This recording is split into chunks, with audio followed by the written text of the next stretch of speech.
Okay, phase changes. A large iceberg contains enough fresh water to supply millions of people with water for a year. As it moves into warmer areas, the ice changes to liquid water and eventually disappears. What happens when a substance changes from one phase to another? What are 6 common phase changes? When at least 2 states of the same substance are present, scientists describe each different state as a phase. A phase change is the reversible physical change that occurs when a substance changes from one state of matter to another. Melting, freezing, vaporization, condensation, sublimation, and deposition are 6 common phase changes. This diagram lists 6 physical changes that can occur among the solid, liquid, and gaseous phases of a substance. Each arrow in the diagram represents a different phase change. All phase changes share certain characteristics related to energy and temperature. Solid to liquid, melting, freezing. Vaporization, condensation, liquid and gas. And in sublimation and deposition, solid to gas, and vice versa. Red here means they gain energy. The blue means they lose energy to change from one to the other. What happens to a substance's temperature and a system's energy during a phase change?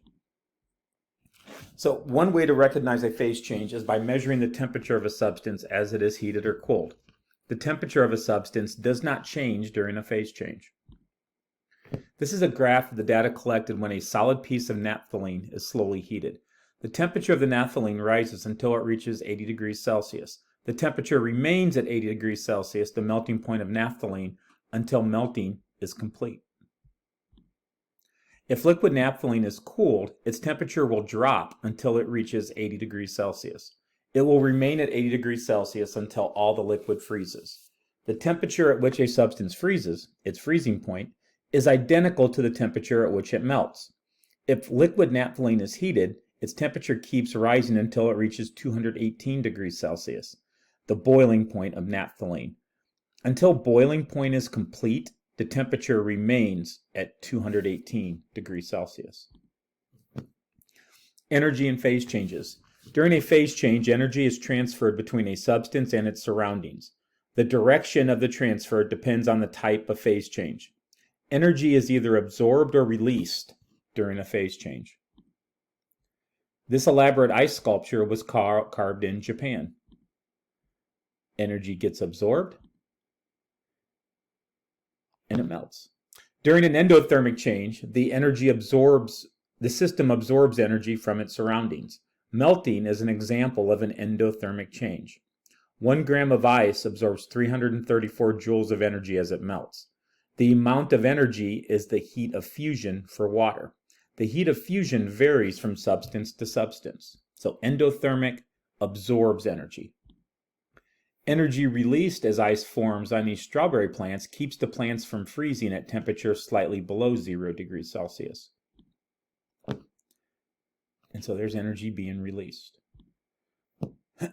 1 gram of water releases 334 joules of energy to its surroundings as it freezes. The same amount of energy that is absorbed when 1 gram of ice melts. As water freezes, it releases heat. The flow of heat slows the drop in temperature and helps protect the crops from damage. During an exothermic change, the system releases energy to its surroundings. Freezing is an example of an exothermic change. So exothermic is releasing of energy. How does the arrangement of water molecules change during melting and freezing? The arrangement of molecules in water becomes less orderly as water melts and more orderly as water freezes. Melting. Each water molecule contains 2 hydrogen atoms and 1 oxygen atom. In ice, attractions between water molecules keep the molecules in fixed positions.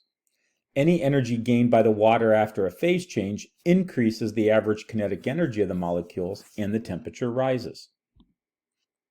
When ice cubes are removed from a freezer, heat flows from the air to the ice. As the ice gains energy, the molecules vibrate more quickly.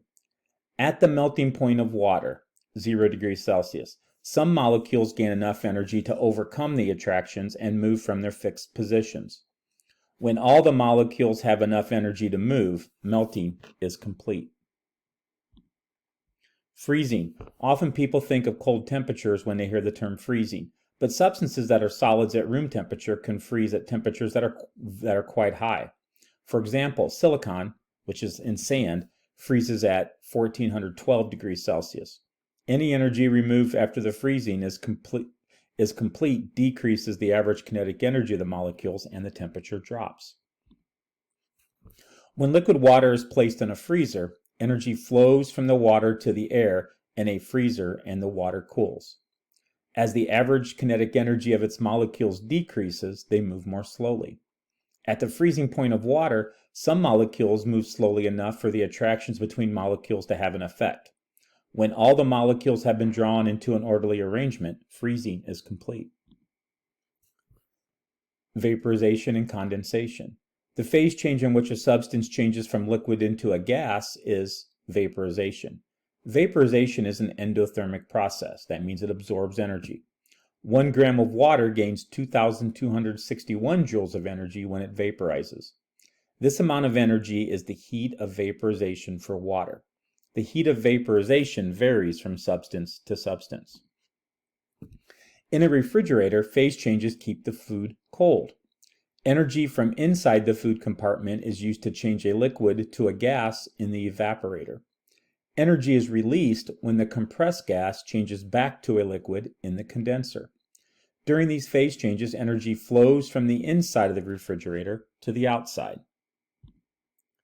In the refrigerator, a pair of phase changes keeps the food cold. So energy gets removed from the food compartment at the evaporator. The energy is then taken through the fluid into a condenser, and then in the condenser, it kicks the energy out from the bottom of your fridge. So by taking the heat out, it keeps it cold. Usually the bottom of your fridge, you'll feel warm air, and that's because of the energy that's being released from the inside. Evaporation.